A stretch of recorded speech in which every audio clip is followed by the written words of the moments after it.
Dwyer with the INS Banker.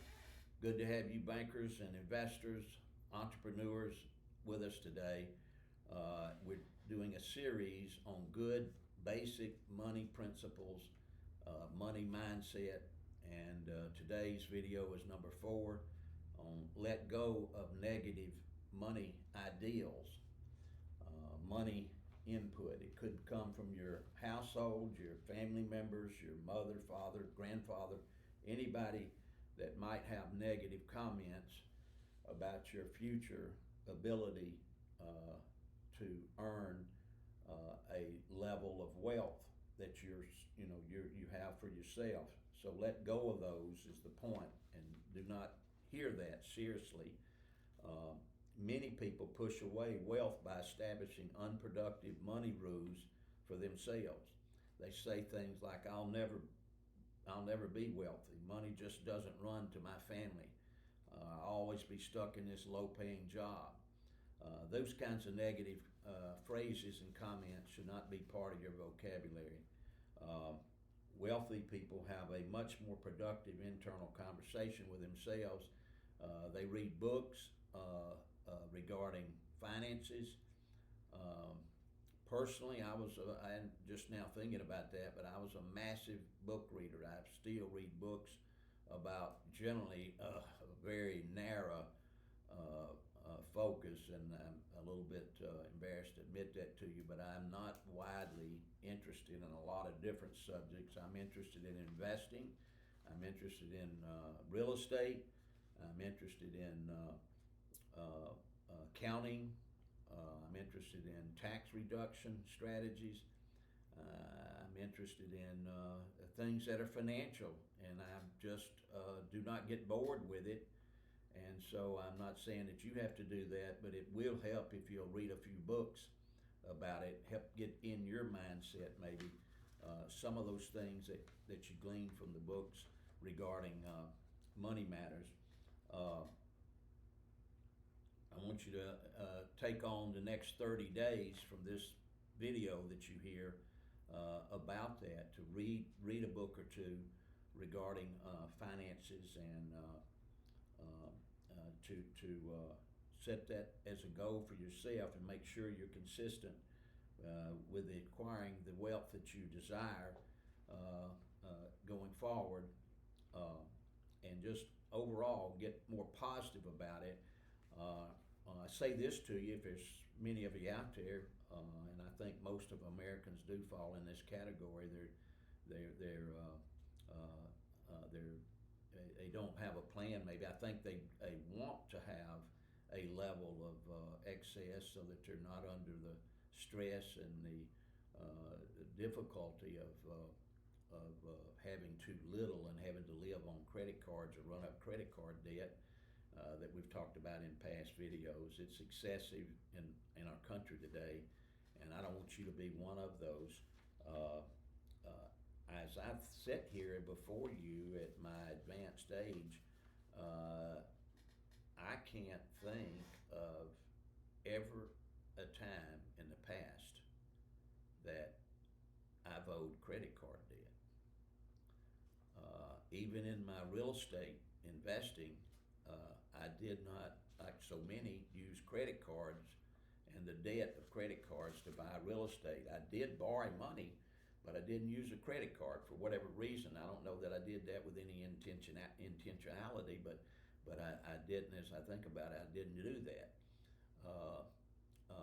But I did use various other vehicles for borrowing to obtain real estate, and so just share that with you. But try to let go of any negative content regarding money in your mind. There's nothing wrong with it. And I'll tell you, if you're one of those that grew up like I did, grew up in scarcity, scarcity can be a very good motivator for yourself and a good place to even come from. I see oftentimes, and you think about some of the super wealthy in this country, they came from a scarcity household like I did. My mother think I shared this in the early videos that I grew up with a single mom primarily who never earned more than minimum wage in her entire work career. She worked for a Jewish-owned watch band factory. That was just the customary way of paying their employees. Whatever the minimum wage was, that's what you got paid, and that's what my mother and her three sisters that worked there got paid all the way up. And so when you got a raise, they raised the minimum wage. And so if that's you out there, I want to encourage you. It's not necessarily at all a disadvantage. It can be an advantage to you. It can be your drive, your motivator to come out of that level and reach for higher goals. And so it's something that you can do, and I'm here to be an example for you. And I think of so many immigrants and others that have came here and found this country to be vast in its opportunities and its chances at attaining a level of wealth. I had one of my students that comes to my classes came in this 2 weeks ago now. Mr. Q from Pakistan came to this country. He had $37,000 when he sold out everything he had in Pakistan and came here. And has just been here a few years, I think about 5 years now. 3 years ago, he started coming to these classes and had a desire, and he was so different in his questions about real estate investing. Remember, you could just tell the difference from where he came from in those questions. But he wants to give me more credit for it than I'm due, because all I did was teach him a few things, but I didn't know, how much of it he was absorbing. But he took off and ran with some ideas that he had, and he came and reported to me 2 weeks ago that he has flipped 17 houses in the last 3 years. He's went from $37,000 to $500,000 in cash, $500,000 in cash, and that's after he paid his taxes. His biggest deal was $47,000. His smallest profit was $8,000 in those 17 deals. So he wanted you to know that anybody can do it. He doesn't understand himself why everybody doesn't do it in this country.